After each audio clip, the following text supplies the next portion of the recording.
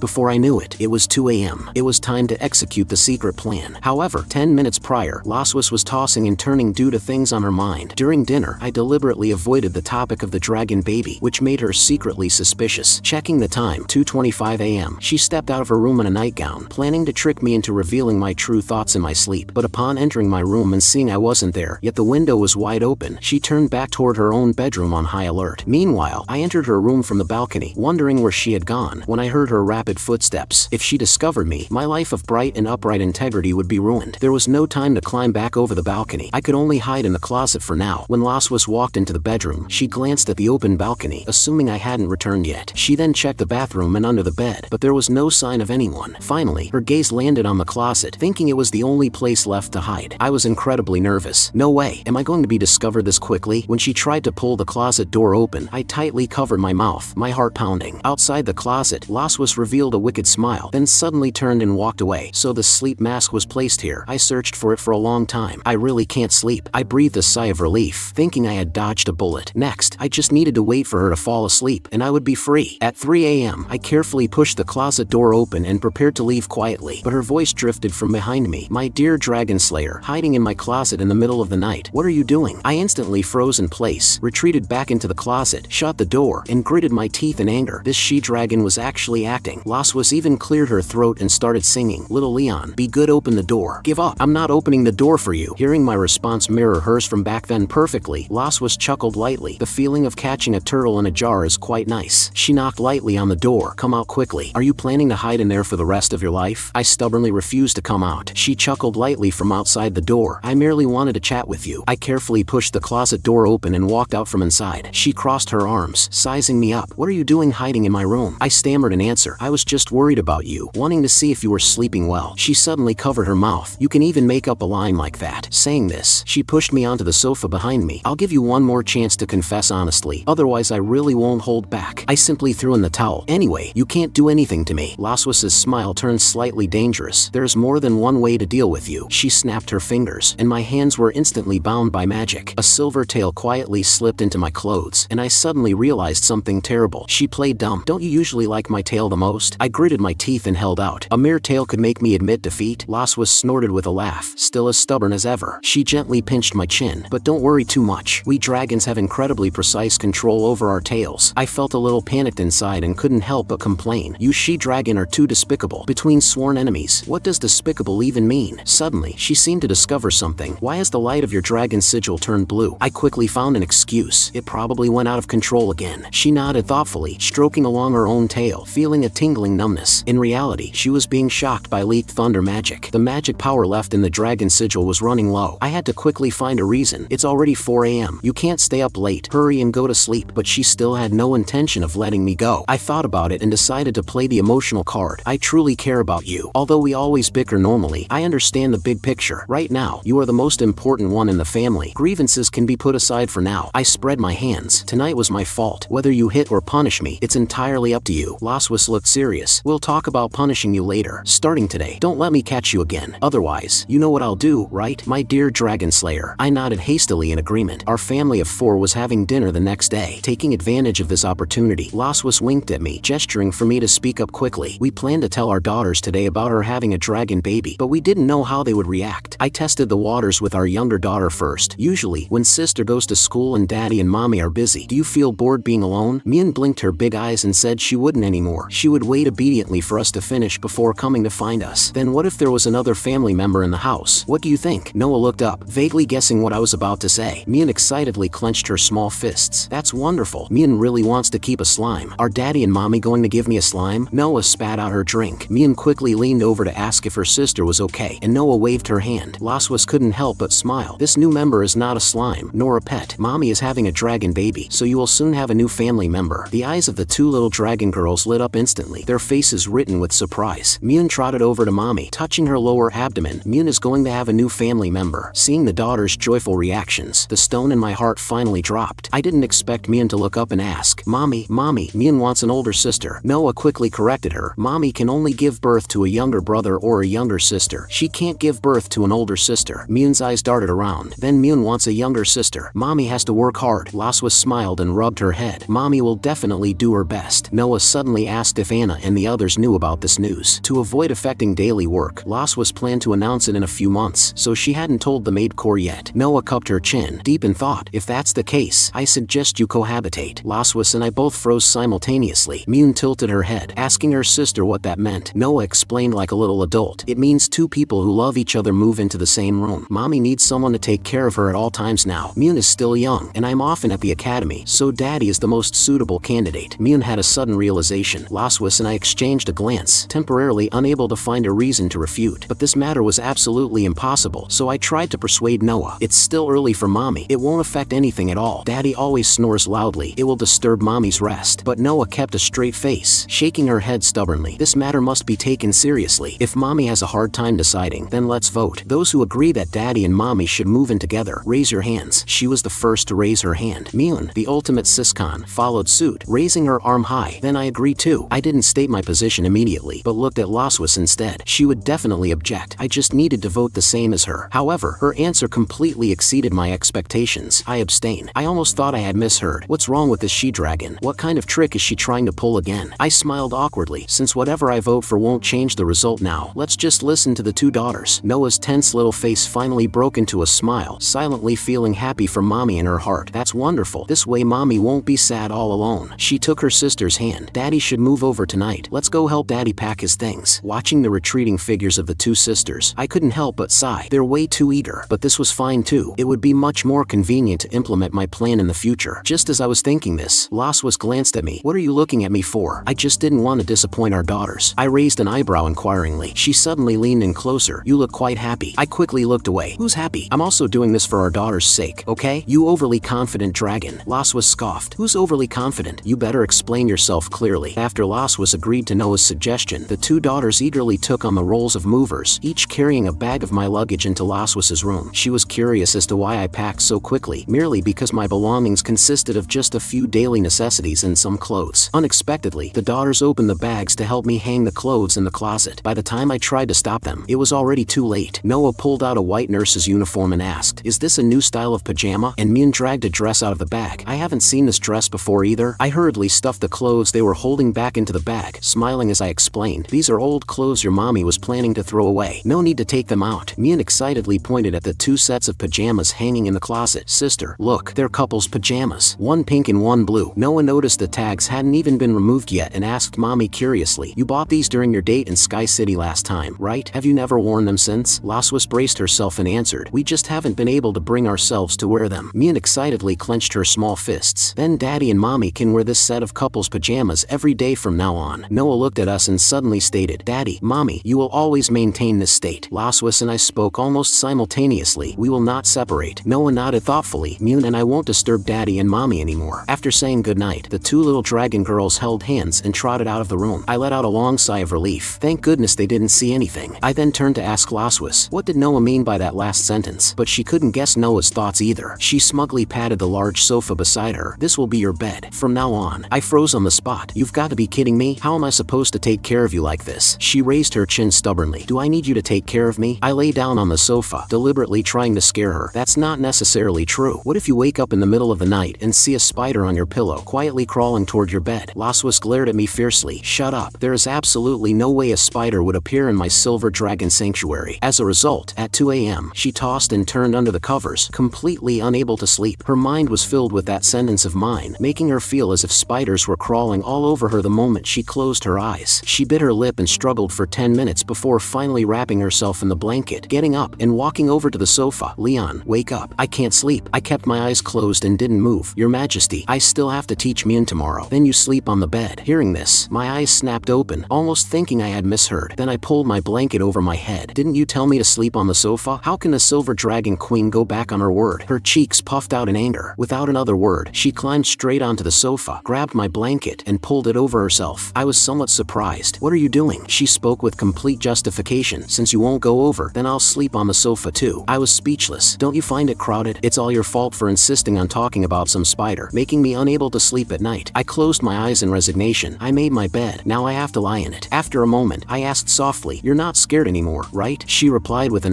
Suddenly, the sound of rapid, light footsteps came from outside the door. Laswas and I both pricked up our ears. It was our two daughters. I wondered what they were doing here in the middle of the night, but Laswas realized an even more serious problem. By this time, the two daughters had already arrived outside the bedroom door. Mune whispered to her sister, "What if Daddy and Mommy discover us?" Noah gently pushed the door open, as calm as a little commander. "We're just here to see if they fulfilled their promise. Even if we're discovered, it's fine." The two little dragon girls tiptoed toward the bedroom, their small hands gripping the edge of the bed, carefully poking their heads up. Seeing Laswas and I wearing our couple's pajamas, facing each other and even holding hands, the daughters were very satisfied. They never expected that Laswas and I were just pretending to be asleep. Mune excitedly whispered, "Daddy and Mommy are wearing couple's pajamas." Noah nodded. She had thought we wouldn't be this affectionate. Mune recalled a time when her sister went to school. She came looking for Mommy and Daddy and found them exactly like this. Noah raised an eyebrow. Mune stroked her chin, reminiscing, except their bodies were covered in bug bite marks, so Mune applied ointment for them. Noah reached out and pinched her sister's chubby cheek, praising her for being sensible. Mune asked worriedly, "Sister, do you think Daddy and Mommy will be bitten by bugs again when they wake up tomorrow morning? If there are any, we should apply ointment again." I mouthed those 3 words to Laswas. Feeling mocked, she used her hand to pinch my waist. An intense, sour sting shot straight from my waist to the top of my head. I gritted my teeth and endured it. A smug smile appeared on her face as she put her index finger to her lips in a shush gesture, igniting my competitive spirit. "You're asking for it, she-dragon." I initiated a kiss. Her silver pupils trembled violently. "You guy." She pinched my arm fiercely, trying to force me to give up through pain. Meanwhile, the two little dragon girls were chatting quietly with their backs to the bed. Mune rubbed her eyes, saying she was sleepy and wanted to go back with her sister. The dragon girl special forces began their retreat. Before leaving, Noah glanced at us through the crack in the door and softly whispered goodnight. The moment the door closed, Laswas and I abruptly sat up, our dragon sigils glowing. Just as I was about to head back to the sofa, she suddenly grabbed my sleeve, telling me I didn't need to go back and should stay to keep her company. I guess she was still afraid of spiders. I obediently lay back down, pulling up the covers to go to sleep. She then asked me to extend one arm. I stretched my arm toward her, and she gently rested her head on it, saying goodnight. I warmly held her as she fell asleep, thinking to myself that I couldn't just toss and turn casually tonight. The next day we headed to Sky City to purchase some nutritional supplements. Laswas stared at the shopping list. We were still missing the Jade Dew Dragon fruit. After checking 10 stores without finding this fruit, I asked if there was anything else we could substitute it with. She seemed a bit displeased. This fruit is a particularly rare supplement with the effect of stabilizing the pregnancy and soothing the nerves. I'm worried that after a while I won't be able to control my emotions and temper, so it's best we buy it here in Sky City. Otherwise, you will be my Jade Dew Dragon fruit. I panicked and started walking quickly. Just you wait. Even if I have to turn all of Sky City upside down today, I will definitely find that Jade Dew Dragon fruit. I hadn't taken many steps when I heard a new store promoting an event, participate in a competition to receive small gifts, and the first place prize was none other than the Jade Dew Dragon fruit. I quickly ran over and raised my hand to sign up. The event venue was bustling with noise. A she-dragon stood on the stage hosting. Due to the large number of participants, the competition was divided into 2 groups. The final winners from each group would then compete in the finals. Laswas found a seat in the audience. Seeing several she-dragons nearby screaming themselves hoarse to cheer for their husbands, she felt a bit out of place. She hesitated for a few seconds before gathering her courage. "Go hubby." I grinned and gave her a thumbs up. The rules of the game were musical chairs. When the music stops, grab a chair and sit down. Those who don't get a chair are eliminated. The chairs decrease with each round until the last remaining winner enters the finals. I looked around and noticed my fellow competitors were just ordinary dragons, possessing average strength and posing no threat. The only one to watch out for was an aloof she-dragon wearing sunglasses. She wasn't showing her tail, yet emitted a vague, oppressive aura. This dragon was definitely not simple. The group stage of musical chairs ended, and both that mysterious lady and I successfully advanced to the finals. I had been observing her secretly. Her physical fitness and comprehensive abilities were extremely strong, on par with Laswas's strength. She was also an equal match for me when it came to playing mind games. I silently clenched my fists. I didn't want to become Laswas's punching bag, so I absolutely could not lose this match. The second round was called I Have, You Don't. The two sides took turns stating something they owned or an experience they had. As long as the other party didn't have it, a point was scored. The one with the highest score within the time limit wins. The host announced the start of the match. I politely extended my hand to let her speak first. A faint smile graced her lips. "Then I won't hold back. I have a younger sister." I smiled confidently. "Although I don't have that, I have a wife." She paused for a moment before continuing. continuing, I have 2 nieces. I thought carefully for a moment and replied, I have a pair of twin daughters. After dozens of back and forths, the score was neck and neck. Laswas, watching the tall figure on the stage, felt that this dragon looked incredibly familiar. At this point, it was my turn to drop a tricky statement. I have a donkey, and I've trimmed its hooves. She was visibly taken aback. It was impossible for her to have such a grounded, rustic experience, but she quickly launched an ultimate counterattack. I still have my first kiss. My defenses crumbled on the spot, and I excitedly pointed at her, shouting, this is a promotional event for a maternity store. Why is a she-dragon who still has her first kiss coming up here to cause trouble? However, the time was up. The host announced the end of my turn and declared the lady as the winner of the match. I covered my face in frustration. I was so close to winning. I turned to look at Laswas sitting in the audience. I couldn't let her down. I jogged after the mysterious lady who was preparing to leave, wanting to buy that jade dew dragon fruit from her since she probably wouldn't need it right now. She casually sized me up. I only joined the event for fun. Although the jade dew dragon fruit is useless to me, why should I sell it to you? I looked completely sincere. My wife is pregnant and she desperately needs this fruit. This concerns several lives. She opened her eyes wide in surprise. So that's how it is. Since you're willing to beg me like this, it seems you really love your wife. I puffed out my chest and replied in a loud, clear voice, I love her super much. Laswas had unknowingly walked up behind me and happened to hear this exact sentence. Seeing how much I loved my wife, the mysterious lady generously gave the dragon fruit to me. I accepted this treasure with both hands. She then looked at Laswas beside me. Did you hear that? He just said he loves you very much. Saying this, she took off her hat and sunglasses. Congratulations. Isha, Laswas called out in surprise. I froze instantly. She was actually the Red Dragon Queen. Isha. We found a seat at a coffee shop in Sky City. Isha propped her chin on her hand, looking at her younger sister opposite her. How many months? Only 2 months. Then why didn't you tell me? Faced with this awkward question, Laswas could only turn her head and smile. I quickly chimed in. We only found out a couple of days ago ourselves. We came to Sky City today to buy supplements and get a follow-up check, and we were planning to write you a letter as soon as we got back. Laswas agreed from the side. We were still considering the best way to tell you. Isha thought it sounded reasonable and nodded. I thought you just didn't want to tell me. Laswas and I shared a tacit understanding. The reason we didn't inform her was precisely out of fear that she would get too excited and spread the news everywhere. Laswas asked why her sister came to Sky City in disguise. Isha suddenly looked grave. The leader of the Wind Dragon clan sent a letter a few days ago, inviting me to Sky City to discuss an important matter. It's regarding the Red Flame Dragon King, Constantine. He has recently annexed at least 4 small dragon tribes, and his ambitions have grown immensely. Now he is provoking the borders of the Wind Dragon clan, highly likely targeting them next. Laswas couldn't believe Constantine would be this bold. The foundation of the Wind Dragon clan was not something those small tribes could compare to. Currently, the Wind Dragon King didn't dare to engage in battle, and since her territory bordered the Red Dragon clan's lands, she invited the Red Dragon Queen Isha to Sky City to jointly discuss how to deal with Constantine. Laswas stroked her chin, pondering. If Constantine really had his eyes on the Wind Dragon clan's territory, the scale of the war would be much larger than that involving the 4 small tribes, and she worried her sister would be dragged in and find it hard to extricate herself. But Isha couldn't just stand by and watch the Wind Dragon clan fall. Once they were lost, the next to suffer would be her own tribe. Laswas planned to dispatch some silver dragon soldiers to assist her sister, but Isha waved her hand and smiled. No need for now. I will join forces with the Wind Dragon King to apply pressure on Constantine. He's no fool either. He definitely won't dare to rashly attack the Wind Dragon clan. I listened silently on the side. It seemed the flames of war were about to ignite within the dragon race again. In truth, whether human or dragon, wars are always waged over limited resources. I had rarely pondered this question before. I remembered my master once saying that this world is like a giant machine, and we are but a single screw within it. My mission was simply to follow the orders of my superiors and kill all dragons that stood in my way. But in the end, I was backstabbed by an inside traitor. Once I find out who the mastermind is, I will definitely make him pay a tragic price. Laswas noticed the change in my emotions and asked with concern what was wrong. I snapped back to reality, smiled, and told her it was nothing. 10 minutes later, we walked out of the coffee shop. Isha held Laswas's hand, reminding her to take care of her health and to come visit her when the situation grew less tense. Then she turned around and patted my shoulder. I leave little Luo to you. You must properly fulfill your promise. I nodded in agreement. Laswas beside us was curious about what promise it was. Before I could brush it off, Isha explained with a smile. Your husband said earlier that he didn't have the chance to take care of you during your first pregnancy, so if there was a second one, he would definitely protect you and the baby. I thought he was just talking big at the time, but it seems he really wants to prove himself. I cleared my throat awkwardly. How could you just blurt that out? Isha offered another reminder. Leon is a good dragon who keeps his promises. You absolutely cannot let him go. Laswas nodded. Okay, sister. Then she linked her arm through mine. You wouldn't want to leave me either, right? I was taken aback by this sudden intimacy. Ah, yes.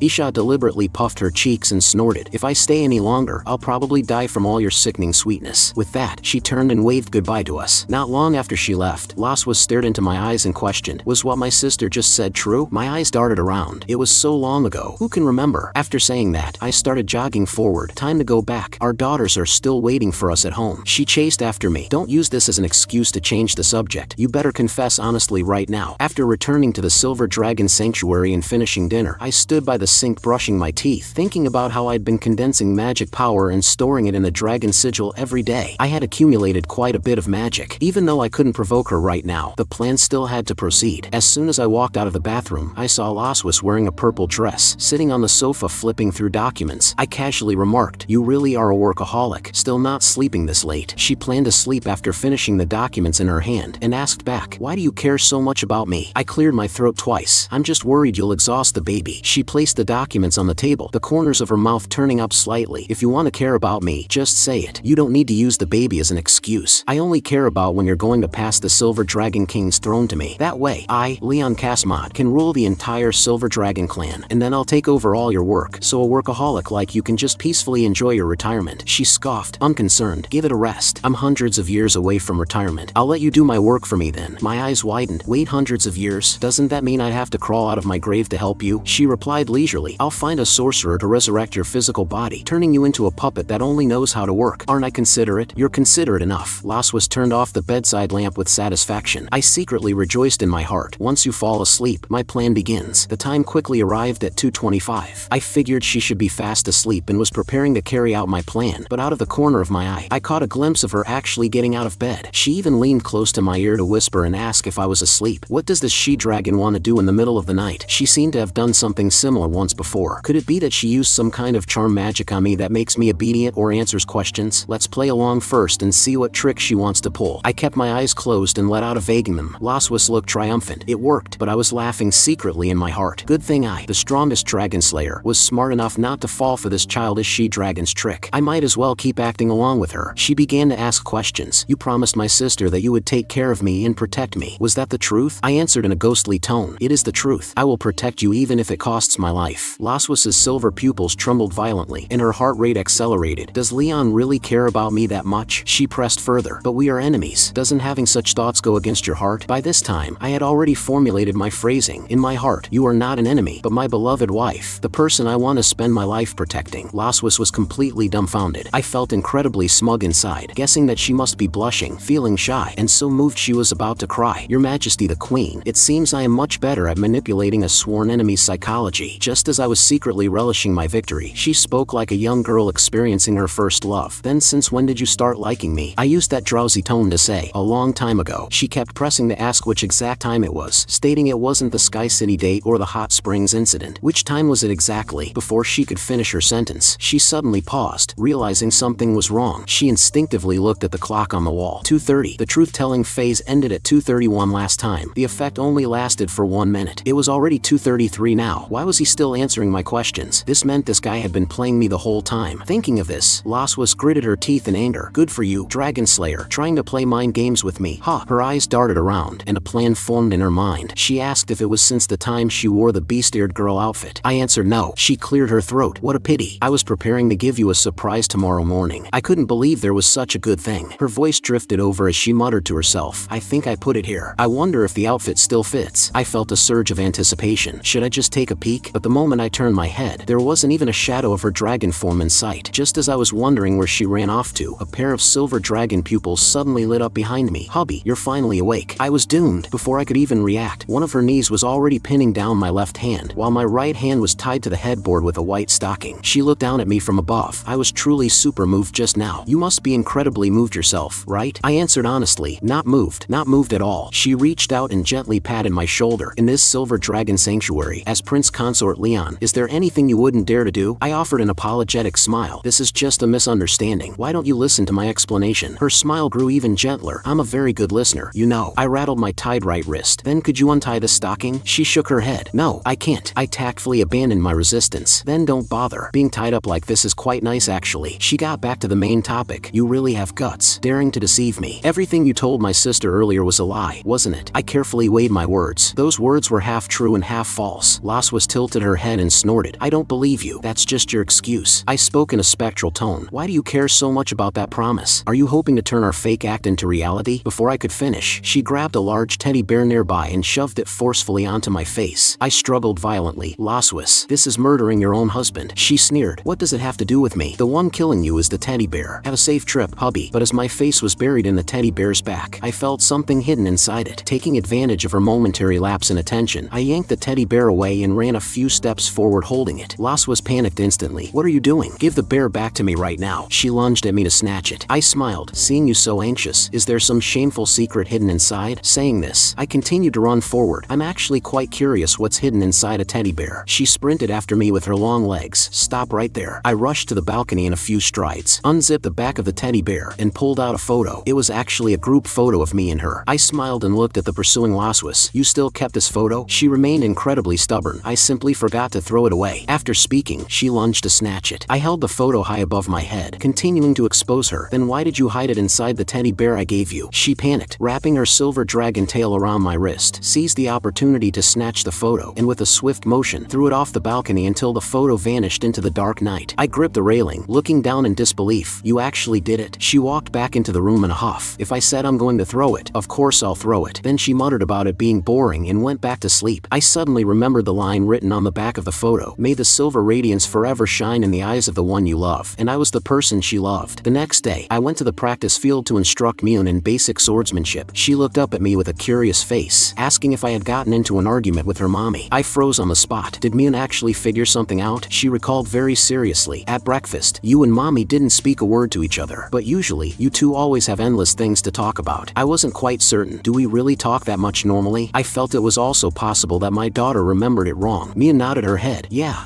Even though daddy and mommy don't see each other much during the day, once you meet, you talk to each other non-stop. I had never paid attention to this. Mune held up her wooden sword and made an earnest analogy. I think daddy and mommy are just like the hedgehog couple in the Young Dragon storybooks. They have spikes on the outside, but are very soft inside. If they don't retract their spikes, they'll hurt each other. Only by retracting their spikes at the same time can daddy and mommy embrace each other. I never expected that I, an old father, would be taught a lesson by my own daughter. I gently rubbed her small head. Thank you, Mune. Daddy promises you that starting tomorrow, daddy and mommy will be just like before. Late that night, Laswas snuck into the bushes outside the Silver Dragon Sanctuary. She looked up to confirm her bedroom balcony was directly above, squatted down, and started searching for the photo she had thrown away the previous night. But after searching for a long time, she couldn't find it and couldn't help but feel regret. Really, why do I care so much about my pride? If I had just yielded a little bit back then, I could have kept the photo. Why would I need to come out searching for it in the middle of the night? Her heart grew increasingly disappointed. That photo was a candid shot taken by the photographer, the only one of its kind. If it was lost, she would never find it again. Just then, I waved the photo in my hand. You wouldn't happen to be looking for this, would you? Laswas turned her head happily. So it's with you. I pretended to be casual. I happened to see it while taking Mune for training this afternoon, so I conveniently picked it up. I walked over and handed the photo to her. I wasn't like you, deliberately coming out to look for it in the middle of the night. She took the photo, the corners of her mouth unavoidably curling up slightly, but then her expression flipped in a second, and she muttered stubbornly, I didn't deliberately come looking for it either. I'm just taking a walk. I helped her stand up. All right, Your Majesty the Queen must keep the photo safe this time. Don't throw it away again. She snorted lightly. Mind your own business. On the way back, I deliberately teased her. Do you know how Mune described you today? She said you're like a hedgehog. Laswas raised her foot and gave my butt a kick. Don't try to fool me. She was definitely talking about the both of us. After returning to the bedroom, she placed the photo in an exquisite frame and set it next to our family portrait. Taking one more look at the sweet and heartwarming photo, she softly said, good night. 2 months quickly passed, and the Silver Dragon Sanctuary welcomed the first heavy snow of winter. I taught Mune the basic principles of building a snowman, and she couldn't wait to start rolling snowballs. I then looked at Noah beside me, recalling her learning progress at the academy. She had already learned some B-rank thunder magic, and they would start teaching A-rank next semester. She wanted to come to me to familiarize herself with it in advance. I silently nodded in my heart. It seems she wants to outcompete all her classmates. As expected of my biological daughter, her independent learning ability in this regard is unrivaled. Just like mine, the magic of humans and dragons is divided into 4 ranks, from S to C. The higher the rank, the greater the power. However, due to the physical differences between the two races, a magic that is A rank for humans might be downgraded to B rank for dragons. But I had already done my homework on this in advance, preparing to teach Noah the most practical A rank thunder magic, which also happened to be my favorite. Noah wagged her small tail excitedly. I extended my right hand, channeling magic power into my palm. A faint lightning glow surged forth instantly, the light reflecting on her envious little face. As the academic prodigy prodigy who consistently topped the young dragon department's charts. She instantly recognized the high caliber of this magic. I explained while demonstrating. First, concentrate the thunder magic at a single point, utilizing its high burst characteristic to deal fatal damage to the enemy. I thrust my hand sword forward at high speed. The lightning, like a sharp blade, pierced straight through the training dummy's chest. Noah was so excited she almost jumped in place. Daddy is so amazing. I retracted my hand and added, if you create distance from the enemy, sprint at high speed, and then use this move, the penetrating power will be even stronger. But this requires keen observation skills and superb physical combat techniques. Being interrupted midway is very dangerous. You are still young, so you must not try this lightly. Noah nodded repeatedly, her adoring little gaze almost melting me. Daddy, what's the name of this move? I channeled the thunder magic once again. Because the magical energy rubbed against the air during use, the electrical arcs emitted a sharp screech, sounding exactly like 1,000 birds chirping. Therefore, the name of this move is... Noah opened her big eyes, waiting with full anticipation for that cool name. When I said the words Thunder Pierce, the corners of her mouth twitched slightly, and she couldn't help but whisper a complaint. But Daddy, does this name have anything to do with the 1,000 birds chirping you mentioned? I scratched my head and chuckled. Not really. Daddy just wanted to show off his metaphorical skills. It can get you extra points when writing essays. Meanwhile, Mune had already rolled one large and one small snowball. She was waving her little arms at Mommy, who was walking over from the distance. I saw Loss was draped in a thick cloak. Being 4 months pregnant, the curve of her lower abdomen was faintly visible beneath the cloak. Mune happily pointed at the snowballs. I rolled the snowman's body and head, but Mune is too short to put them together. Seeing her pleading little gaze, Laswa smiled and patted her head. Then Mommy will help you. Working together, mother and daughter steadily placed the snowman's head onto its body. Mune earnestly attached hands made of branches and eyes made of pebbles. Then she stroked her chin, examining the finished product, her small brows furrowing slightly as she felt something was still missing. Laswas didn't notice anything wrong, admitting with slight embarrassment, Mommy has never built a snowman before either. Hearing the commotion, I walked over, looked the snowman up and down, and immediately spotted the problem. Isn't it still missing a nose? Mune had a sudden realization. Laswas casually pulled a carrot from her pocket and stuck it onto the snowman's face. Then let's use this. As someone who hates carrots and eggplants, I subconsciously took a half step back. Those two things are simply nightmares etched into my soul. I couldn't help but ask her why she was carrying a carrot. She turned her head and looked at me with a half smile. Are you dissatisfied? Well, I have a substitute. Watching her pull out an eggplant and wave it around, I tactfully shut my mouth, my gaze landing on her bulging lower abdomen. You need to take care of your health. Running out in the heavy snow. It won't be good if you slip and fall. Laswas waved her dragon tail dismissively. Dragons don't fall. We rely on our tails to effectively maintain our balance. Saying this, she stretched her back. The maids have been keeping too close an eye on me lately. They're simply overprotecting me. I finally managed to sneak out today. I absolutely must have some fun. I followed her lead and asked what she wanted to play. She thought carefully. I could teach Mune fire magic, or build another snowman, and having a snowball fight wouldn't be bad either. As soon as she finished speaking, the voice of the head maid Anna suddenly sounded chillingly from behind her, scaring her completely stiff. Your Majesty. Anna's tone was full of helplessness and suppressed anger. You are pregnant now. Which of those 3 things are you allowed to do? Laswa sharply turned her head and glared at me fiercely. You actually tricked me into talking. I quickly waved my hands. I wouldn't dare. I wouldn't dare. I was just asking casually earlier. Anna gently snapped her fingers, instructing the 2 maids behind her, quickly escort Her Majesty safely back. Laswas was supported on the left and right by the 2 maids as they walked back, her eyes full of reluctance. Before leaving, she even shouted at me, Leon Kasmod, don't you dare come back if you have the guts. I waved at her with an innocent look. Listen to Anna. Go back and get some good rest.